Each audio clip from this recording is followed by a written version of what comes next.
Hello everyone. तो आज हम शुरू करने जा रहे हैं हमारा लास्ट महाभूत, जिसका नाम है पृथ्वी महाभूत। तो चलिए शुरू करते हैं। सबसे पहले आएगी पृथ्वी महाभूत की व्याख्या।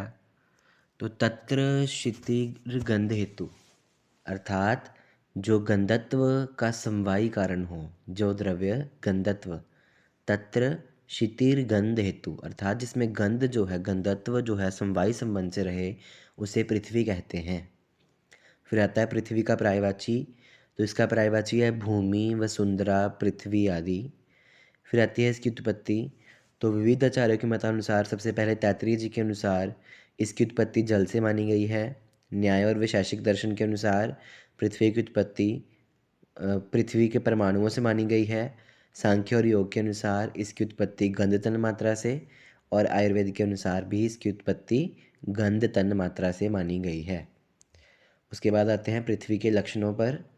तो सबसे पहले तर्क संग्रह जी के अनुसार तत्र गंधवती पृथ्वी, अर्थात जिस द्रव्य में गंध होता है या गंधत्व ये रहता है उसे पृथ्वी कहते हैं। और इसकी व्याख्या पूर्ण करने के लिए इसे समवाय संबंधेन ये पद जोड़ना चाहिए। मतलब कहने का उनका ये है कि जिसमें गंधत्व जाति समवाय संबंध से रहती है वो पृथ्वी महाभूत होता है। उसके बाद आता है तैत्तिरीय उपनिषद के अनुसार उद्भय पृथ्वी। उद्भय, तो उद्भय मतलब जल से उत्पन्न। तैत्तिरीय जी ने पहले भी बता दिया, जो हमने विविध आचार्य के मतानुसार किया है उसमें। तो यहाँ पे आएगा उद्भय पृथ्वी, अर्थात पृथ्वी को जल से उत्पन्न माना गया है। उसके बाद जल से उत्पन्न कैसे बोलते हैं? बोलते हैं कि जो जल का फेन है वो कठिन होकर पृथ्वी में परिवर्तित हो जाता है। मतलब जो जल की लिक्विडिटी है, जब वो कठिन रूप में हो जाती है तभी हम पृथ्वी महाभूत का नाम दे देते हैं। उसके बाद आता है वैशेषिक दर्शन जी के अनुसार रूप रस गंध स्पर्शवती पृथ्वी।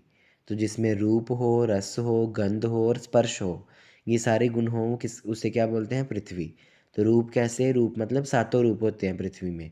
वो सात रूप कौन कौन से हैं हमारे पास? वो सात रूप आते हैं शुक्ल, नील, पीत, रक्त, हरित, श्याव और कपिश। तो ये 7 जो कलर्स हैं, रूप हैं, पृथ्वी में पाए जाते हैं। और पृथ्वी में 6 रस होते हैं, वो कौन से आएंगे? मधुर, अमल, लवण, कटु, तिक्त, कषाय। और पृथ्वी का जो स्पर्श है वो क्या है? पृथ्वी का स्पर्श कठोर माना गया है। यहाँ पर लाइन काटी गई है तो प्लीज़ लिख लीजिएगा। पृथ्वी का जो स्पर्श है वो कठोर है। अब आता है चरक संहिता के अनुसार, वो हमने पहले भी बता दिया है, खर द्रव चल औष्णत्वम भू जल नील तेजसाम आकाशस्या प्रतिघातो दृष्टम लिंगम यथाक्रमम। तो खरत्व जो है ये पृथ्वी का लक्षण है। तो आगे हम बढ़ते हैं पृथ्वी के गुणों पर। तो सबसे पहले प्रशस्त पाद जी के अनुसार रूप रस गंध स्पर्श संख्या परिमाण पृथकत्व संयोग विभाग प्रत्व अप्रत्व गुरुत्व द्रवत्व संस्कारवती। तो जैसे 14 गुण जल महाभूत में थे उसी प्रकार से 14 गुण जो हैं पृथ्वी महाभूत में है। तो फर्क कहाँ पर है? जो जल में स्नेह गुण था उसको गंध गुण के साथ रिप्लेस कर दिया है। बाकी सारे 13 के 13 वही है। तो रूप सबसे पहले तो हमने बता दिया कि पृथ्वी में 7 रूप होते हैं। शुक्ल मतलब वाइट, नील मतलब ब्लू, पीत मतलब येलो, रक्त मतलब रेड, हरित मतलब ग्रीन, और कपिश मतलब ब्राउनिश कलर, मतलब जिसमें ब्लैक और येलो मिक्स मिक्स थोड़ा हो, ब्राउनिश कलर, जिसको हम श्याव वर्ण बोल देते हैं। और चित्र जिसमें मिश्रित मिश्रित कलर को चित्र बोल देते हैं। उसके बाद आता है रस पे।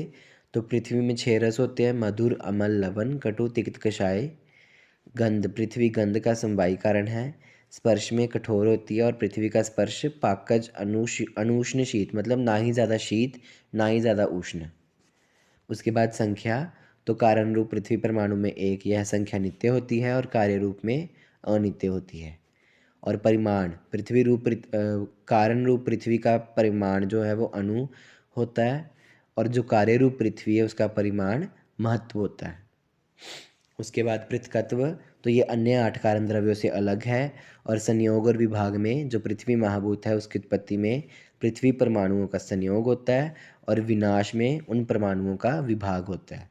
तो जब डिप्लीशन होती है पृथ्वी महाभूत की तब होती है जब जो आपस में पृथ्वी के परमाणु हैं उनमें विभाग मतलब डिवीजन हो जाती हैं, वो अलग अलग हो जाते हैं। उसके बाद आते हैं हम प्रत्व अप्रत्व पे। तो प्रत्व क्या है? जांगल देश की जो पृथ्वी है वो पर है और अनूप देश की जो पृथ्वी है वो अपर है। तो जांगल देश कौन सा है?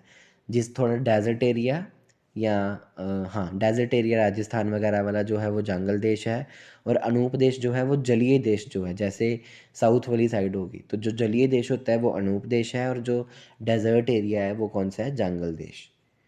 और गुरुत्व क्या है, जो पृथ्वी में अन्य महाभूत की तुलना में अधिक जो गुरुत्व पाया जाता है पृथ्वी में, मतलब वो अन्य महाभूतों के कंपैरेटिवली गुरुत्व उसमें ज़्यादा रहता है।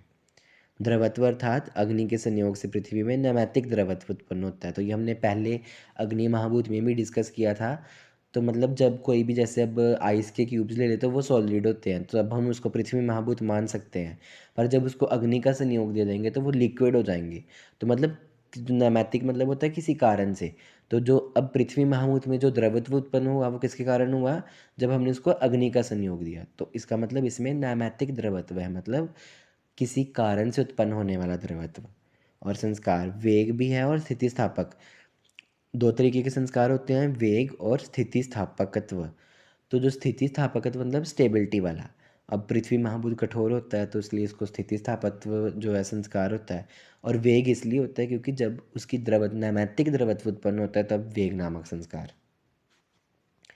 अब सुश्रुत जी के अनुसार तमो बहुला पृथ्वी, अर्थात जिसमें तम गुण की प्रधानता होती है उसे हम क्या बोलते हैं, पृथ्वी।